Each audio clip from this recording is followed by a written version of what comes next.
Hello everyone, स्वागत है आपका आपके यूट्यूब चैनल में। तो जैसा कि हम लास्ट चैप्टर में देखे थे कि गैसियस स्टेट क्या होता है और तमाम उसके तीनों लॉज, बॉयल, चार्ल्स और गैलुसाक लॉ।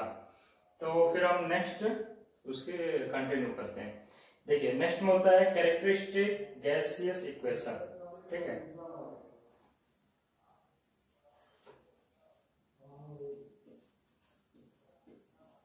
कैरेक्टरिस्टिक गैस इक्वेशन और equation of state for an ideal gas. ठीक है, कैरेक्टरिस्टिक गैस इक्वेशन में देखिए, फर्स्ट हम देखते हैं फॉर फिक्स्ड मास। हमने देखा था वहां से कि V इक्वल टू टी। ठीक है, V इक्वल टू टी, ये चार्ल्स लॉ था हमारा, V इक्वल टू टी। और फिर उसके बाद बॉयल्स लॉ में हमने देखा था proportional, V is proportional to T और V is inversely proportional to 1/p। V t के प्रोपोर्शनल में होता है, V p के इनवर्सली प्रोपोर्शनल होता है। तो अगर हम दोनों को मर्ज कर दें फ्रॉम इक्वेशन 1 एंड 2, ठीक है, 1 एंड 2 है, फ्रॉम इक्वेशन 1 एंड 2 देखते हैं तो V proportional to T upon P। ठीक है, तो फिर क्या हो जाएगा, PV प्रोपोर्शनल टू T। अगर प्रोपोर्शनल हटाते हैं तो PV equal to RT। R क्या होता है, यही R होता है कैरेक्टरिस्टिक गैस कांस्टेंट। यार क्या होता है, कैरेक्टरिस्टिक गैस कांस्टेंट। देखिए यहां लिखता हूं,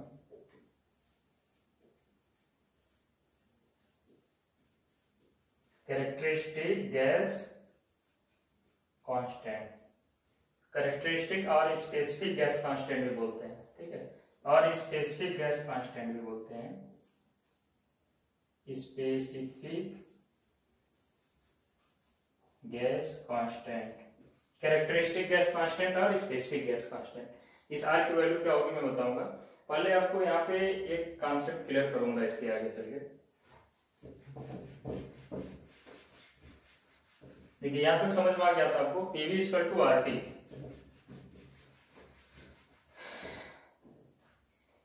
PV इक्वल टू RT और P1 V1 upon T1 equal to P2 V2 upon T2।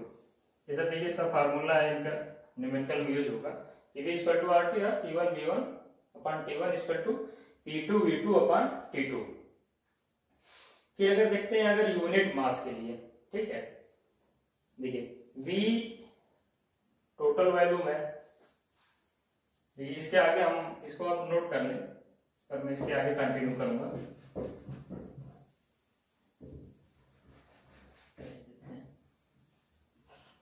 PV equal to RT, ठीक है, फॉर यूनिट मास, ठीक है। फॉर यूनिट मास के लिए क्या हो जाएगा, ये V आपका, देखिए स्पेसिफिक वॉल्यूम क्या होती है, क्या होता है, specific volume per unit mass का जो वॉल्यूम होता है वो होता है स्पेसिफिक वॉल्यूम। तो पर यूनिट मास में अगर मान लेते हैं टोटल वॉल्यूम है तो स्पेसिफिक वॉल्यूम स्मॉल v मान लेते हैं, स्मॉल v इक्वल टू, तो P small v equal to RT। ये हमारा फार्मूला निकल के आता है यूनिट मास के लिए। अब इसको आगे देखते जाइए, ये फार्मूला निकल के आता है यूनिट मास के लिए। ठीक है, अगर मान लेते हैं उस गैस का मास m है, for m mass, m mass के लिए क्या आ जाएगा, m PV equal to mRT, m PV equal to mRT। फिर देन इसी m स्मॉल v से कैपिटल V आ जाएगा, तो P capital V equal to M RT। P capital V means total volume equal to M RT। R क्या है? Characteristic gas constant, M इसका मास हो जाएगा गैसेस स्टेज का, और टेम्परेचर एब्सोल्यूट टेम्परेचर होगा। आप हमेशा याद रखेंगे टेम्परेचर एब्सोल्यूट टेम्परेचर होगा। ठीक है, फिर इसके आगे देखते हैं PV equal to M RT आ गया। फिर देखिए M क्या है यहाँ पे? मास। फिर यहाँ पे देखते हैं इस स्मॉल m और मॉलिक्यूलर मास में देखते हैं क्या संबंध होता है। ठीक है, देखिए मास हम देखते हैं, देखिए mass equal to molecular mass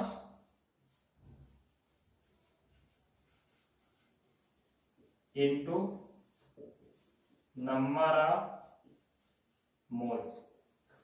mass equal to molecular mass into number of moles. देखिए small m molecular mass m होता है और नंबर ऑफ मोल मान लेते हैं n है। ठीक है, मॉलिक्यूलर मास ये हो गया, मान लेते हैं नंबर ऑफ मोल n है। ये मॉलिक्यूलर मास क्या होती है? देखिए मॉलिक्यूलर मास तो आप खुद से जान जाएंगे क्या होता है, कैसे कैलकुलेट करेंगे या कैसे फाइंड आउट करेंगे। जैसे हम नहीं देखते हैं नाइट्रोजन का मॉलिक्यूल ऐसे एग्जिस्ट करता है ना N2, तो इसका मॉलिक्यूलर मास क्या हो जाएगा? 28 हो जाएगा। ऑक्सीजन का 32 हो जाता है।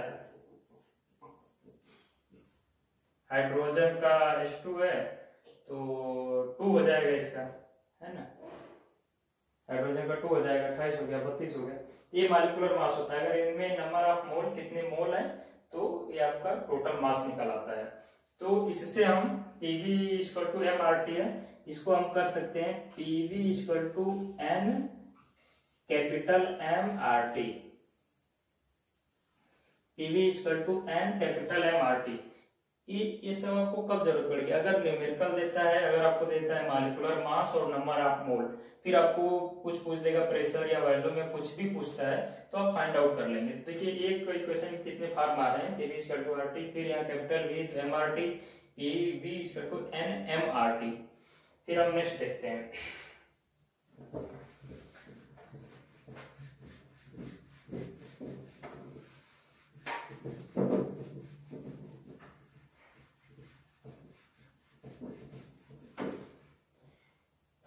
फिर इसके बाद क्या होता है?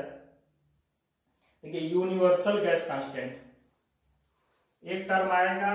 देखिए O इस पे कैरेक्टरिस्टिक गैस कांस्टेंट था, एक आता है universal gas constant.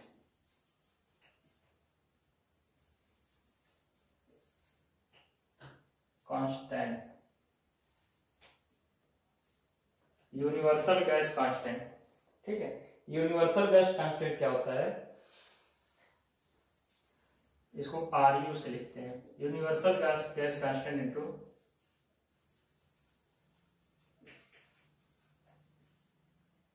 Molecular mass into characteristic gas constant.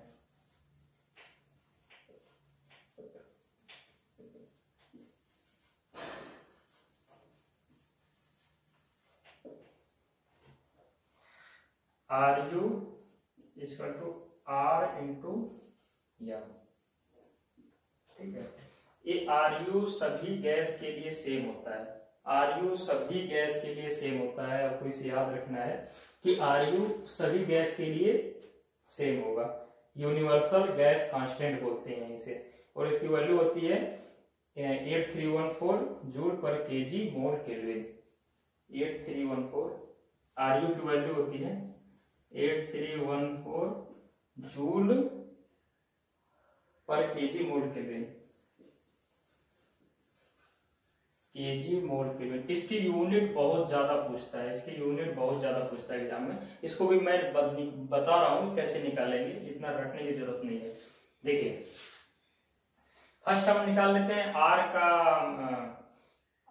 R की निकाल लेते हैं यूनिट क्या होती है। ठीक है, देखिए PV equal to M RT होता है, ये आपने पढ़ा, PV equal to M RT। तो P की वैल्यू क्या होगी? P प्रेशर है, तो प्रेशर की value newton upon metre square, volume की वैल्यू हो गई मीटर क्यूब, है ना। अगर इसको R equal to PV upon M T कर दें तो फिर यहां से देखते हैं, फिर पीवी हो गया upon M T, upon M, mass M हो जाएगा और टी केल्विन हो जाएगा, ठीक है, मास और केल्विन हो जाएगा। तो ये हमारा निकल कर क्या आएगा, एक मिनट देखते हैं इसको। हाँ, तो P की वैल्यू, P की यूनिट हो जाएगी न्यूटन पर मीटर स्क्वायर, V हो गया आपका मीटर क्यूब, वॉल्यूम की यूनिट हो जाएगी मीटर क्यूब, और मास की यूनिट हो जाएगी केजी, सॉरी मास की यूनिट केजी होगी, m गलती से होगी, फिर T केल्विन हो जाएगा। फिर हम यहां से देखते हैं, ये हमारा कट जाएगा तो यहां हो जाएगा newton metre upon KG kelvin, ठीक है। न्यूटन मीटर जूल हो जाएगा, तो जूल पर केजी केल्विन, ये देखिए हमारी आर की यूनिट हो जाएगी, कैरेक्टरिस्टिक गैस कांस्टेंट की यूनिट हो जाएगी जूल पर केजी केल्विन। तो यहाँ पे आर यू की वैल्यू आपको खुद मिल जाएगी कि मॉलिक्यूलर मास की यूनिट हो गई मोल, सेम वही है जूल पर केजी केल्विन, जूल पर केजी केल्विन, और अपान इनटू एम भी है, तो जूल पर केजी मोल का मल्टीपल हो जाएगा, तो ये आ जाएगी 8314 जूल पर केजी मोल केल्विन, ठीक है।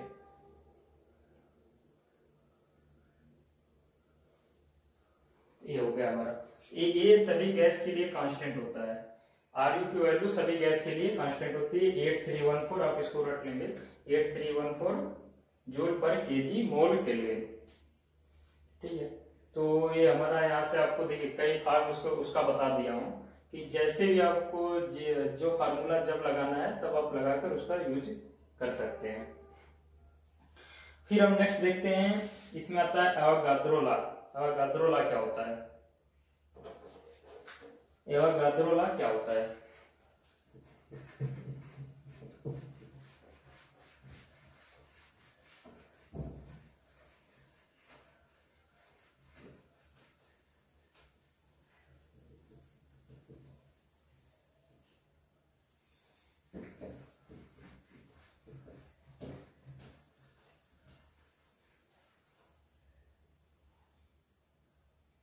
एवोगाद्रो लॉ, एवोगाद्रो लॉ क्या होता है?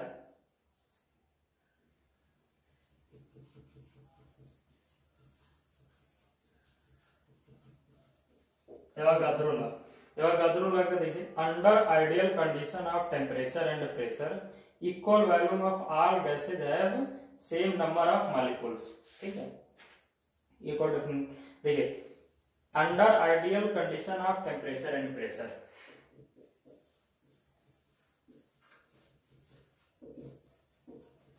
Ideal condition of temperature and pressure, ideal condition of temperature and pressure equal volume of all gases है same number of molecules, equal volume of all gases have same number of molecules, ये होती है Avogadro law की definition. इसको एक और form में ऐसे बोलेंगे कि at standard condition of temperature and pressure the volume of 1 kilo mole of all gases is equal to 22.4 metre cube. देखिए, आइडियल कंडीशन और प्रेशर क्या होती है? आइडियल कंडीशन और प्रेशर, आइडियल कंडीशन और प्रेशर का मतलब T equal to 1 degree centigrade और P equal to 1 bar, 1 bar मतलब 1.01 इंटू 10⁵ न्यूटन पर मीटर स्क्वायर, ये होती है आइडियल कंडीशन। अगर 1 डिग्री सेंटीग्रेड और एक बार प्रेशर हो और 1 डिग्री सेंटीग्रेड टेम्परेचर हो, तो 1 किलो मोल की वॉल्यूम का 1 किलो मोल मास का वॉल्यूम, देखिए एवोगाड्रो लॉ के अनुसार अगर 1 डिग्री सेंटीग्रेड टेम्परेचर और 1 बार प्रेशर हो तो 1 किलो मोल गैस का वॉल्यूम आयतन कितना होगा 22.4 मीटर क्यूब। इसको आप याद रखेंगे। एवोगाड्रो लॉ के अनुसार under ideal temperature and pressure means 1 degree centigrade temperature and 1 bar pressure, volume of 1 kilo mole of gas is equal to 22.4 metre cube. इसको आप याद रखेंगे। और जो मैं प्रीवियस डेफिनेशन बताया था कि सेम मॉलिक्यूल्स होते हैं under ideal condition of temperature and pressure, equal volume of all gases have same number of molecules. तो वो थोड़ा आप क्रॉस चेक करेंगे, वो जो मॉलिक्यूल्स होते हैं 6.023 इंटू 10 टू द पावर 23, ये अप्रॉक्सीमेट मुझे क्लियर याद नहीं है पर इतने ही होते हैं कि सेम नंबर ऑफ मॉलिक्यूल्स। तो इसमें दो चीजें याद रखनी है, एक वॉल्यूम इसका और एक मॉलिक्यूल्स। आप मॉलिक्यूल्स एक बार क्रॉस चेक कर लेंगे कितना होता है। तो ये हमारा एवोगाड्रो लॉ हो गया, ठीक है। फिर इसमें हम नेक्स्ट देखते हैं, हाँ फिर यहां से हम देखेंगे लॉ को आप एक बार क्रॉस चेक कर लेंगे कि इसमें नंबर ऑफ मॉलिक्यूल्स की ये वैल्यू सही है या नहीं। वैल्यूम तो सही है, ये एवोगाड्रो मास में नंबर ऑफ मोल्स ये इतने होते हैं या नहीं होते हैं, ठीक है, मॉलिक्यूल्स इतने होते हैं या नहीं। फिर हम नेक्स्ट देखते हैं,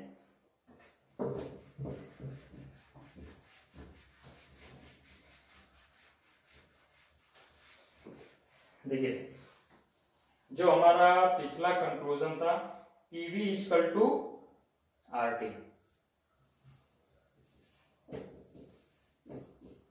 ये हमारा गैस इक्वेशन था ना, PV इक्वल टू RT, जहां ये स्पेसिफिक वॉल्यूम था। अगर हम मास से दोनों साइड गुणा करते हैं तो M PV equal to M RT। Specific volume पता है आपको, स्पेसिफिक वॉल्यूम होती है पर मास की वैल्यू, ठीक है। तो mass into specific value equal to total value, तो P टोटल वैल्यू MRT।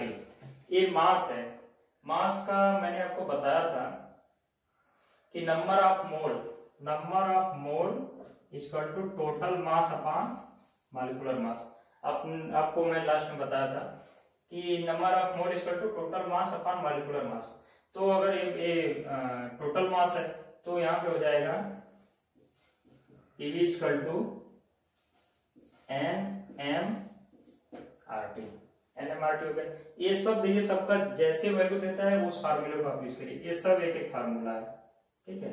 जिस हिसाब से वैल्यू देगा उस हिसाब से आप एक एक फार्मूले का यूज करेंगे, ठीक है। फिर आपको हाँ एक फार्मूला और बताता है कि characteristic gas constant equal to universal gas constant upon molecular mass. ये बता characteristic gas constant equal to universal gas constant upon molecular mass. तो यहाँ पे देखते हैं MR को हम RU लिख सकते हैं, तो PV equal to NRUT universal gas constant. अगर आपको नंबर ऑफ मोल दे देता है और प्रेशर अगर वॉल्यूम की वैल्यू देता है, T पूछता है, तो आपको यूनिवर्सल गैस कांस्टेंट को आपको पता है वैल्यू 8314, तो आप ऐसे करके डायरेक्ट निकाल सकते हैं। तो ये सब आपको केवल इनको याद रखना है, बाकी आप उसी फार्मूले में यूज कर करके आप वैल्यू फाइंड आउट कर लेंगे। इतनी फार्मूले याद करने की कोई जरूरत नहीं है, इनको याद रखिए और इनको याद रखिए, ठीक है। अब हम देखिए इस चैप्टर का लास्ट टॉपिक देखेंगे, van der Waals equation of state.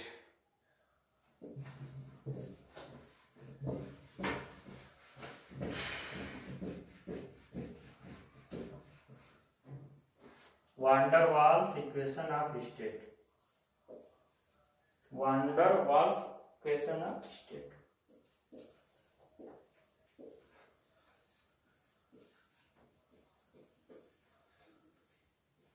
Van der Waals equation क्या होता है?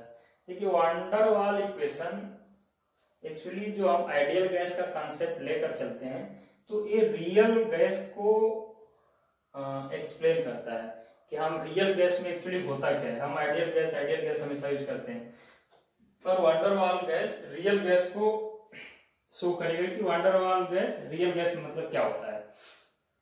ठीक है, तो इसका हम देखते हैं वान डर वाल गैस में कि हाँ फर्स्ट हम जो देखते हैं, जो हमने अध्ययन किया है कि PV equal to RT, PV equal to MRT, और अभी जो निकाला था PV इक्वल टू NRUT। ये देखिए हमारा था यूनिट मास बेसिस, इसमें हमने यूनिट मास लिया था तभी स्पेसिफिक वैल्यू में आया था, और ये टोटल मास था और ये भी टोटल मास था। फिर हम यहाँ देखते हैं all of the above are called equation of state applicable for ideal gas. Equation of state किसके लिए था? आइडियल गैस के लिए। आइडियल गैस के लिए था equation of state, but this equation originally from kinetic theory of gas having following assumption. पर ये हमारा तभी हमारी जो एजम्पशन आई थी, ये क्या क्या हमने एजम्पशन ली थी कि कोई भी अट्रैक्शन और रिपल्सन फोर्स नहीं है मॉलिक्यूल्स के बीच में। ठीक है, और एजम्पशन होता है, देखिए मैं एजम्पशन एक एक करके मैं बता रहा हूँ डिटेल में।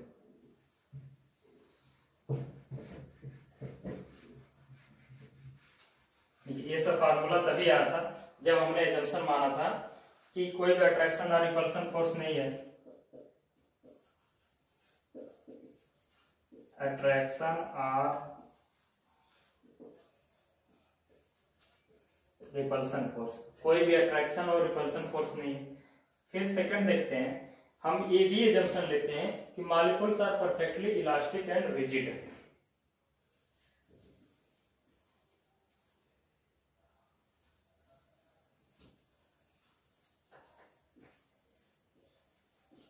Perfectly elastic and rigid. Elastic और रिजिड क्या होता है? इलास्टिक और रिजिड क्या होता है मॉलिक्यूल्स?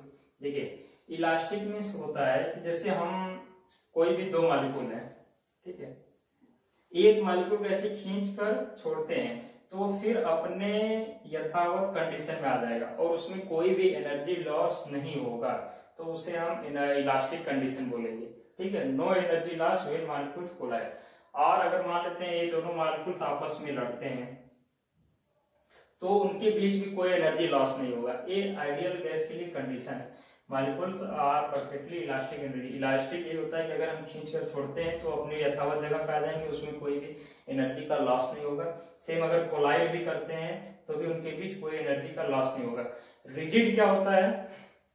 रिजिड देखिए, रिजिड होता है कि अगर दोनों एक दूसरे से टकरा रहे हैं मॉलिक्यूल्स, अगर दोनों मॉलिक्यूल्स एक दूसरे से टकरा रहे हैं तो उनके शेप में कोई भी परिवर्तन नहीं आएगा। अगर मान लेते हैं ये स्फेरिकल शेप है, ये दोनों टकराएंगे तो उसके बाद भी ऐसे ही बने रहेंगे, इनके शेप में कोई परिवर्तन नहीं आएगा, उसे रिजिड कहेंगे। ठीक है, no change in shape and size.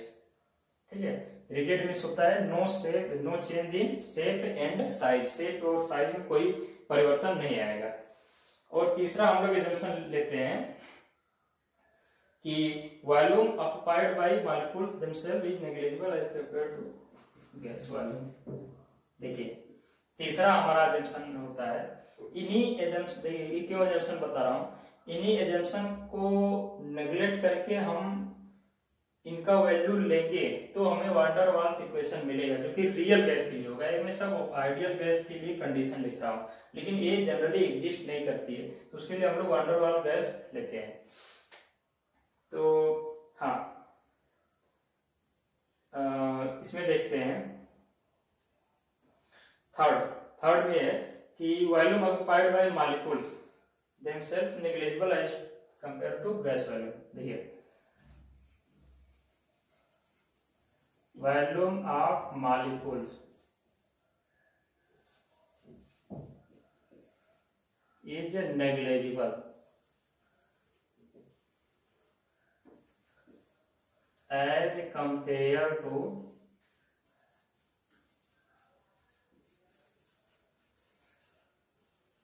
Gas volume. देखिए volume of molecules is negligible as compare to gas volume. जैसे यहाँ पे देखते हैं, मान लेते हैं इसमें गैस के मॉलिक्यूल्स हैं सब,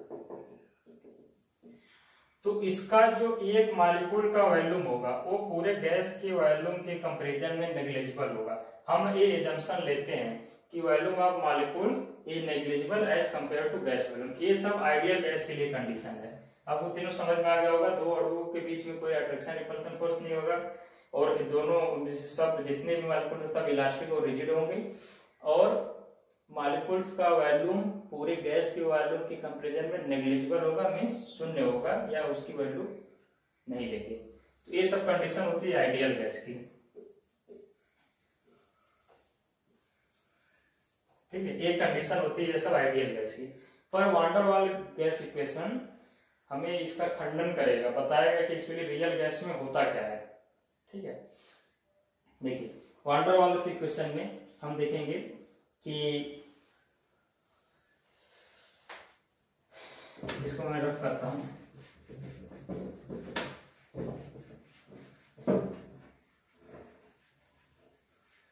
वान डेर वाल्स इक्वेशन में फर्स्ट हम उसका खंडन करेंगे कि जो अट्रैक्शन और रिपल्सन फोर्स को नेग्लिजिबल मान रहा है वो वास्तव में नेग्लिजिबल होता नहीं है। अट्रैक्शन और रिपल्सन फोर्स नेग्लिजिबल नहीं होता है, उनके बीच अट्रैक्शन और रिपल्सन फोर्स एग्जिस्ट करता है और जो मॉलिक्यूल्स का वॉल्यूम है वो भी एग्जिस्ट करेगा जिसका वॉल्यूम बी होगा। ये हमारा होता है वान डेर वाल्स इक्वेशन। देखिए इसको एक एक करके मैं बताता हूँ। ए अपॉन वी स्क्वायर क्या है? पीवी इक्वल टू आरटी अपने पहले से पढ़ा था। पीवी इक्वल टू आरटी ये हमारे आइडियल गैस के लिए था, ये रियल गैस के लिए आ गया। ए अपॉन वी स्क्वायर क्या है? देखिए ए अपॉन वी स्क्वायर होता है करेक्शन होता है जो कि for molecular force of attraction. ठीक है, आइटम्स कॉल्ड, देखिए जो उनके बीच अट्रैक्शन और रिपल्सन फोर्स एग्जिस्ट करता है तो उसके लिए हम लोग ए अपॉन वी स्क्वायर का यूज करते हैं।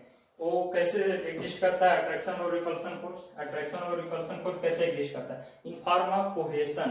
कोहेशन क्या होता है? ससंजन। देखिए दो मॉलिक्यूल्स आपस में चिपके हुए हैं, ससंजन होता है ना, सभी मॉलिक्यूल्स के बीच में लगने वाला बल ससंजन बल होता है, कोहेसिव फोर्स होता है।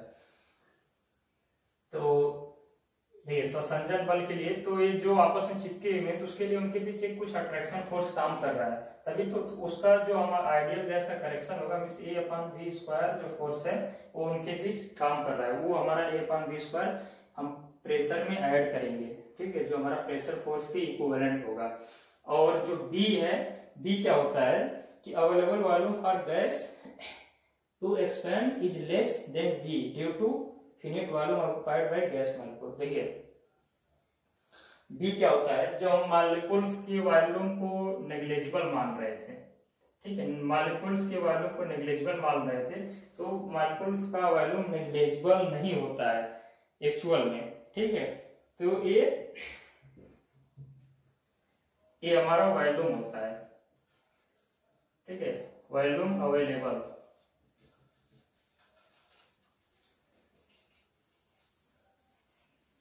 Of molecule. ठीक है, तो आपको ये समझ में आ गया होगा कि हम पहले जो एजम्पशन लिए हैं उसके बेसिस पे वान डेर वाल्स इक्वेशन को क्लैरिफाई करेंगे कि A plus A upon V square क्यों जोड़ेंगे और बी क्या होता है। तो हमारा ये आज 4th चैप्टर फिनिश होता है। इसके आप लोग न्यूमेरिकल, थोड़ा न्यूमेरिकली चैप्टर था तो इसके न्यूमेरिकल और जितने भी कंसेप्चुअल क्वेश्चन एमसीक्यूज बनते हैं इसको आप लोग सॉल्व करेंगे। आपके पास जो भी बुक है उससे सॉल्व करेंगे। अगर आपको कोई परेशानी होती है तो आप पूछ सकते हैं। और ठीक है, बाकी हमारा ये चैप्टर खत्म होता है। हम नेक्स्ट चैप्टर में देखेंगे थर्मोडायनेमिक फर्स्ट लॉ देखेंगे, उसके कितने टाइप्स हैं, कैसे कैसे कैरेक्टरिस्टिक उनकी क्या है, उससे रिलेटेड किस प्रकार के न्यूमेरिकल आते हैं, हम उसको भी देखेंगे। ठीक है, ओके।